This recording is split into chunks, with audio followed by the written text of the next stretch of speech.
증인, 제가 좀 묻겠습니다. 예. 그때 이제 헬기 12대에 8명씩 분승을 해서 출발을 했는데, 네. 그러면 한 번에 세대씩 이렇게 가나요? 네, 부대의 헬리패드가 이제 크게 두 개가 있는데, 이제 한쪽 패드에 헬기가 3대에서 4대가 앉을 수 있습니다. 그리고 이제 특수작전 항공단이 가진 헬기가 UH-60이 12대가 있습니다.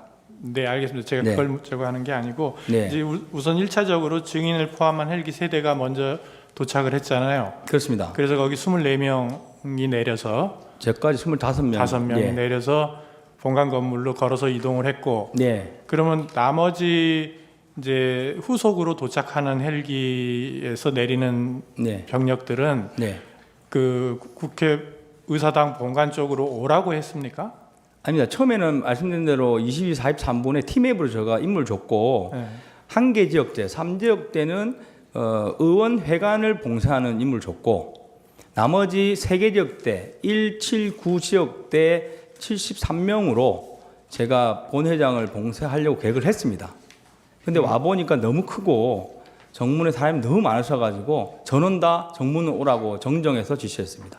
아, 그러니까 증인이 그 이제 본관 건물에 본관 건물에 가가지고 이제 진입을 하려고 계속 노력하고 있을 당시에는 네. 모두 본관 건물로 와라 이렇게 지시를 했다. 그렇습니다. 그 모두는 97명입니다. 그러니까 97명 전부. 그러면 증인이 그 아까 뭐 여러 가지 상황이 있었지만은 유리창을 깨고 안으로 들어간 사람이 15명이 들어갔다 그랬잖아요. 16명 들어갔고 1명은 방에 있었습니다. 16명이 들어갔다. 그러면 나머지 처음에 출발했던 25명 중에 나머지는 어디 있었어요? 25명이 아니라 97명 중에 12명은 처음에 말씀드린 대로 첫 번째 만난 후문에 그대로 유지를 하고 있었습니다. 후문을 봉쇄하는 개념으로 대치 없이 서 있었고, 그리고 이제 저희가 정문에 왔을 때 너무 사람이 많아서 밀고 들어가려면 짐을 내려야 되지 않습니까? 그래서 측면에 깜깜한 지역에다가 개인별로 메고 있는 이제 작전 배낭이라고 합니다. 배낭과 손에 들고 있는 뭐 전투 식량, 물, 그리고 탄약, 탄통 이런 것들 다 내리게 하고 거기에 또 한 10명 정도는 더 지키게 했습니다. 그래도 결론적으로 증인이 그 옆에 유리창을 깨고 들어갈 무렵에는 네, 그러면 그 현장에 도착한 병력들이 총 몇 명 정도 돼 있었어요? 그때 당시까지 온 사람들. 네, 본관 그래서 건물 앞으로. 말씀드렸는데 몸싸움 한 인원은 60여 명이고 제가 다 나오라고 해서 이동하자고 했는데 저를 따라오는 인원은 10명 정도밖에 안 됐습니다. 그래서 창문 깨는 과정에 인원들 더 데려와라 하고 또 그 기자분들하고 이런 다른 분들이 저희를 못 넘게 저지를 했기 때문에 최종 넘어간 사람은 16명입니다. 하여튼 후속에서 도착한 병력들도 계속 본관 건물로 속속 도착을 했군요. 그러니까 저는 이제 뭐 제일 먼저 간 정면에 있는 사람들 제가 이제 빼냈을 때 저는 다 저쪽으로 안 왔습니다. 한 30여 명 이런 걸 기억하는데 그 있는들을 다 데리고 들어갈 목적으로 움직인 건 사실입니다. 네. 그다음에 그 아까 실탄 얘기가 자꾸 나오던데 이 실탄은 항상 훈련 상황이든 무슨 상황이든 실탄은 항상 가져두고 다닌다는 말씀이죠. 그렇습니다. 그래서 헬기에 싣고 갔고 헬기 네. 한 대당 그러면 탄통이 80발씩 들어있는 탄통 하나씩 해가지고 종류별로 공포탄 5.5mm, 뭐 9mm 이렇게 해가지고 3통 이런 정도로 갔. 아닙니다. 헬기별로 그 한 통이고 탄통 크기는 이 정도 사이즈입니다. 네. 한 통이고 그 한 통에 나눠 들어가 있습니다. 16개 탄창이 있고 이제 개인별 2개 탄창입니다. 5.5mm 10발 탄창 하나, 9mm 10발 탄창 하나. 그래서 그렇게? 실탄만 들어 있습니다. 실탄만. 그래서 그러면 탄통은 그 한 통에 하나씩 헬기 하나에 하나씩 싣고 그렇습니다. 가는 거예요? 네. 그러면 그 헬기에서 다 내렸을 거 아니에요? 그거를 어디다가 보관했다는 거예요? 아까 뭐 담 밑에다 보관했다고 뭐 그런 것 같은데. 탄통 말씀입니까? 실탄.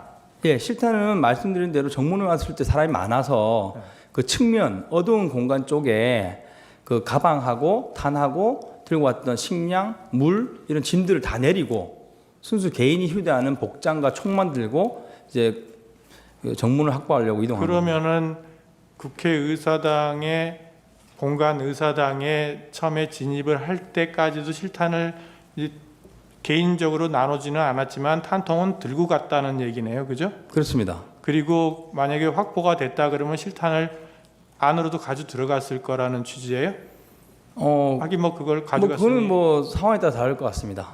그러면 실탄은 말 그대로 예비이기 때문에 예, 뭐 저희가 뭐 집결지를 건물 안으로 잡았다면 안에 같이 들고 들어갔을 것이고 뭐 그래서 아까 사람이 많아서 좀 힘드니까 이제 예. 개인적인 복장을 다 벗어 놓으면서 거기다가 실탄을 놔두고 네. 거기를 지키는 사람 9명을 놔뒀다. 네. 그렇게 된 거다. 그러면 그게 본관 건물 바로 옆인가요? 네. 본관 건물을 기준으로 예. 측면 벽에 측면 벽에 예. 그 어두운 측면 벽에 벽에 저희 짐을 내렸습니다. 개인 짐과 탄통을 놔뒀다. 네. 네, 알겠습니다. 네, 마치겠습니다. 증인 그 이광희 대령진 있죠? 네. 그분은 그 소속과 보직이 어떻게 됩니까? 707 부단장입니다. 부단장. 그날 같이 출동했습니까? 안 했습니다. 예. 그날 그 이제 특전사에서 화상회의 시작한 게 22시 47분이죠.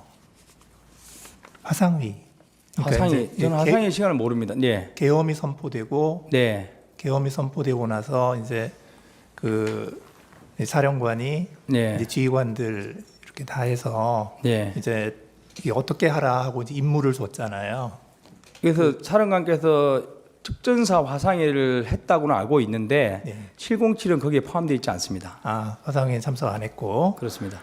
그 지금 증인이 707 1번 헬기에 탑승하셨죠? 1번 헬기에 예, 헬기. 예. 1번 헬기에 탑승을 했고 예. 이륙한 시간이 23시 22분. 23시 22분 이륙, 예, 49분 도착입니다. 예, 그리고 48분이 아니고 49분 도착. 예, 예. 병력은 일지역대를 예, 데리고 갔고. 근데 이제 그 상황이 다 끝나고 나서 예, 이제 철수하고 나서 그 아까 그 이광희 대령이 네, 증인에게 해준 얘기가 있죠. 그러니까 이제 그 화상회의 마이크를 끄지 않아서 네. 그 예하부대까지 다 마이크로 해서 사령관의 지시 내용이 방송이 됐다. 제가 그 방금 말씀하신 사실은 여러 루트로 들은 기억이 있는데 네. 그게 이광희 부단장이 했는지는 정확하지 않습니다. 예, 그러니까 그때 이 그 안보폰 내용이 아니고 네, 사령관의 지시하는 사령관의 말소리가 네, 마이크를 통해서 그 예하부대 다른 부대까지도 화상회의로 해서 네, 쭉 들렸다. 네, 이런 얘기 들으셨죠? 네, 그렇게 들었습니다. 그런데 그 지시 내용 중에 국회의원을 끌어내라 라고 하는 지시도 있었다. 이런 얘기는 혹시 그 나중에 부분은 전달 못 지금 받았나요? 국회에서 그 예하 여단을 확인하고 있는 걸로 제가 알고 있고, 네, 아니요. 증인이 예, 들은 내용을 제가 묻는 거예요. 그 부분 제가 명확하지 않아서 답변드리기 좀 곤란할 것 같습니다. 왜냐하면 뭐 언론에 그래도 나와 있고 하다 보니까 네. 제가 언론 내용인지 제가 그 당시에 들은 내용인지 잠깐 좀 혼란스럽습니다.